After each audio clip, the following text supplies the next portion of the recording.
आइए जानते हैं आज की कुछ प्रमुख अंतर्राष्ट्रीय खबरों को। उससे पहले एक नजर आज के हेडलाइंस पर।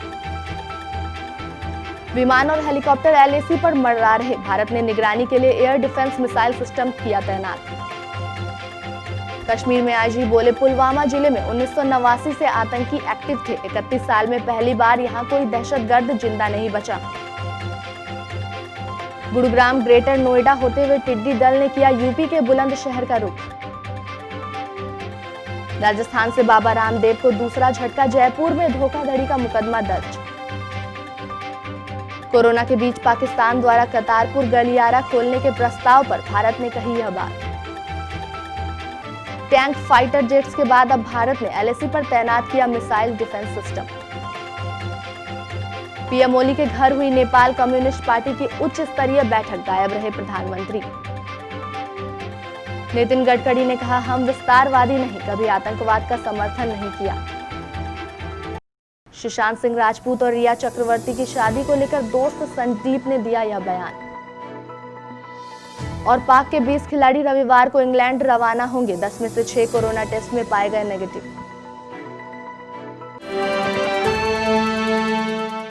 चीन की हरकतों के कारण सीमा विवाद खत्म होने का नाम नहीं ले रहा है। अब लाइन ऑफ एक्चुअल कंट्रोल पर उनके लड़ाकू विमान और हेलीकॉप्टर मंडरा रहे हैं। चीन की यह गतिविधियां एलएसी के 10 किलोमीटर एरिया में जारी है।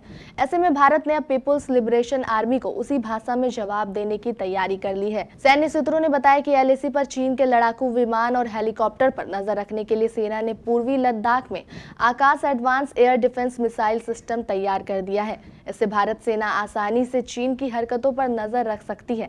ऐसे में अगर चीन का कोई विमान एलएसी क्रॉस करेगा तो उसे एयर डिफेंस मिसाइल सिस्टम द्वारा तुरंत मार गिराया जाएगा। दक्षिण कश्मीर का पुलवामा जिला कभी आतंकियों का गढ़ कहा जाता था।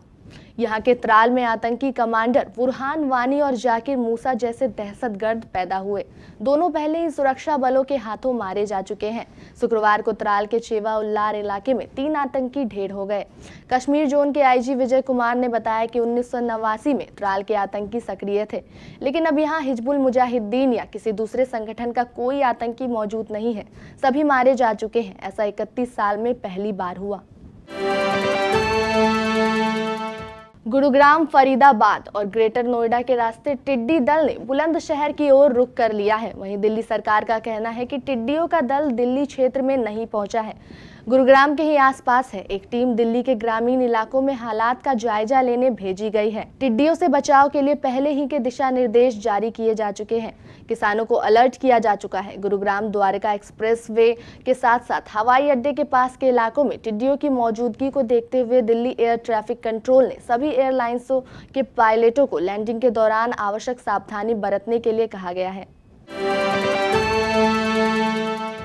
कोरोना की कथित दवा बनाने वाले बाबा रामदेव और उनकी टीम को राजस्थान से दूसरा झटका लगा है। बाबा समेत 5 के खिलाफ ज्योति नगर पुलिस थाने में सीधे एफआईआर दर्ज की गई है। एफआईआर संख्या 144/2020 है। इसकी जांच ज्योति नगर के एसआई श्रीचंद्र कर रहे हैं। एसआई श्रीचंद्र ने बताया कि एडवोकेट बलराम जाखड़ की शिकायत पर धोखाधड़ी करने के लिए 4/7 ड्रग्स एवं मैजिक रेडीमेड एक्ट 1954 के तहत मुकदमा दर्ज कर लिया गया है। ज्योति नगर थाने में मामला दर्ज कराने वाले एडवोकेट जाखड़ ने बताया कि पूरा मामला ही फर्जीवाड़ा का है। ट्रायल कम से कम 6 सप्ताह का होना है, जैसा कि बताया गया है, लेकिन इन लोगों ने तो 20 दिनों में ही ट्रायल पूरा कर लिया। दवा आने की बात जानकर जब स्टोर पर पहुंचे तो मामला खुलकर सामने आने लगा। 25 जून को ही इसकी जानकारी मिली। जब पता चला कि देश की जनता से छल किया गया तो पुलिस थाने पहुंचे। दवा के बारे में जो तथ्य बताए गए थे वो भी गलत साबित हुए। पाकिस्तान द्वारा सिख तीर्थ स्थल करतारपुर साहिब पर बने कॉरिडोर को आने जाने के लिए फिर से खोलने के प्रस्ताव पर भारत ने ऐतराज जताया है। सरकार के सूत्रों ने बताया है कि कोरोना महामारी के चलते अभी सीमा पार सामान्य आवागमन बंद है। इस तरह का कोई फैसला आगे की स्वास्थ्य स्थितियों को देखकर और संबंध मंत्रालयों से सलाह मशवरे के बाद ही लिया जाएगा। सूत्रों का कहना है कि पाकिस्तान द्वारा इतने कम समय में यह फैसला लेना सद्भावना की आड़ में धोखा देने जैसा है। सूत्रों का कहना है कि जब पूरी दुनिया में कोरोना वायरस संक्रमण फैला हुआ है और ऐसे में पाकिस्तान 2-3 को शॉर्ट नोटिस पर कहता है कि 29 जून से करतारपुर गलियारे को सिख श्रद्धालुओं के लिए खोलने जा रहा है, तो इससे क्या संदेश मिलता है। उन्होंने कहा कि द्विपक्षीय समझौते के मुताबिक यात्रा की जानकारी यात्रा की तारीख से कम 7 दिन पहले भारत द्वारा पाकिस्तान के साथ साझा की जानी चाहिए। सामान्य तरीका यह है कि पंजीकरण प्रक्रिया को पहले से ही खोल दिया जाए। सूत्रों ने कहा कि इसके अलावा पाकिस्तान ने द्विपक्षीय समझौते में प्रतिबद्ध होने के बावजूद रावी नदी के बाढ़ क्षेत्र में अपनी तरफ से एक महत्वपूर्ण पुल का निर्माण कराया है। भारत और चीन के बीच पूर्वी लद्दाख में हालात दिन ब दिन बिगड़ते जा रहे हैं। चीन की तरफ से फाइटर एयरक्राफ्ट और हेलीकॉप्टर लगातार उड़ान भर रहे हैं। इसी बीच भारत की तरफ से लाइन ऑफ एक्चुअल कंट्रोल पर चीन की किसी हरकत का जवाब देने के लिए जमीन से हवा में मार सकने वाले मिसाइल डिफेंस सिस्टम को तैनात कर दिया गया है। न्यूज एजेंसी ANI की तरफ से बताया गया कि सेनाओं को त्वरित कार्रवाई में सक्षम बनाने के मकसद से यह फैसला लिया गया। सूत्रों के हवाले से बताया जा रहा है कि सेक्टर में लगातार चीन का निर्माण जारी है। इंडियन आर्मी और एयरफोर्स दोनों ही तरफ से एयर डिफेंस सिस्टम को तैनात कर दिया गया है ताकि चीनी एयरफोर्स और चीनी सेना के किसी भी दुस्साहस का जवाब दिया जा सके। पिछले 2 हफ्तों में चीनी सेनाओं की तरफ से एयर प्रेस में गतिविधियां बढ़ा दी गई है। चीन की तरफ से सुखोई 30 और बॉम्बर्स को भारतीय सीमा के करीब तैनात कर दिया गया है। यह एयरक्राफ्ट भारत की सीमा से 10 किलोमीटर से कुछ ज्यादा दूरी पर उड़ान भर रहा है।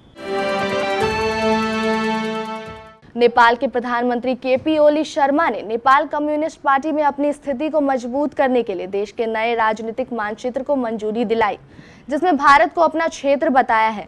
इसके बाद भी उनकी मुश्किलें कम होने का नाम नहीं ले रही है। अब उन पर 2 पदों में से एक को छोड़ने की मांग उठने लगी है। PM ओली NCP के 2 चेयरपर्सन में से एक है, जिसको वह अपने कट्टरपंथियों पुष्पा कमल दहल के साथ साझा करते हैं, जिन्हें ही डी गुर्रे प्रचंड नाम से जाना जाता है। PM ओली ने शुक्रवार को NCP की स्थायी समिति की बैठक से नदारद रहे। हालांकि पार्टी पैनल की यह बैठक उनके आधिकारिक निवास पर हो रही थी। काठमांडू मीडिया से आई खबरों के अनुसार PM ओली ने पैनल को संदेश भेजा था कि वह बाद में उनके साथ जुड़ेंगे, लेकिन वे नहीं आए। स्थायी समिति की बैठक शुरू में 7 मई को होनी थी, लेकिन 44 सदस्यीय पैनल के समर्थक में ओली ने इसे रोक दिया। केंद्रीय मंत्री नितिन गडकरी ने शनिवार को कहा कि आंतरिक और बाह्य सुरक्षा केंद्र की नरेंद्र मोदी सरकार की प्राथमिकता है और इस दिशा में इन 6 साल में जो काम हुआ है वह बीते 50-60 सालों में भी नहीं हुआ। गडकरी भारतीय जनता पार्टी की राजस्थान जनसंवाद वर्चुअल रैली को संबोधित कर रहे थे। गडकरी ने कहा कि हम कभी भी विस्तारवादी नहीं रहे और ना ही कभी आतंकवाद का समर्थन किया। गडकरी ने कहा कि देश की आंतरिक व बाह्य सुरक्षा हमारी प्राथमिकता है। हम पहले दिन से ही कहते आ रहे हैं कि राष्ट्रवाद हमारा ध्येय है। यह राष्ट्र सुखी बने, समृद्ध बने, संपन्न बने और शक्तिशाली बने। गांव, गरीब, मजदूर, किसान का कल्याण हो। भय, भूख, आतंक व भ्रष्टाचार से मुक्त हिंदुस्तान बने।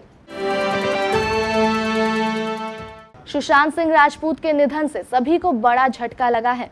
सुशांत के निधन के बाद एक्टर को लेकर कई खबरें आई। ऐसी भी खबरें आई कि सुशांत रिया से शादी करने वाले हैं। सुशांत के दोस्त संदीप से जब इस बारे में पूछा गया तो उन्होंने कहा कि उन्हें इस बारे में कोई जानकारी नहीं है।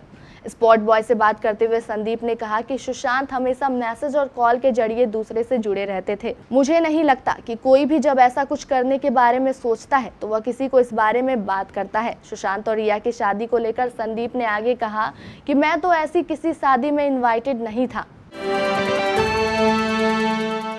पाकिस्तानी क्रिकेट बोर्ड ने शनिवार को कहा कि कोरोना वायरस से संक्रमित पाए गए 10 खिलाड़ियों में से 6 की रिपोर्ट नेगेटिव आई है और टीम 20 खिलाड़ियों का तथा 11 सहायक कर्मचारियों के साथ रविवार को इंग्लैंड के लिए रवाना होगी। PCB ने कहा कि टीम मैनचेस्टर के लिए रवाना होगी। PCB के मुख्य अधिकारी वसीम खान ने संवाददाताओं से कहा कि रिजर्व खिलाड़ी तेज गेंदबाज मूसा खान और विकेटकीपर बल्लेबाज रोहेल नजीर जांच में नेगेटिव आए हैं और वे भी टीम के साथ रवाना होंगे।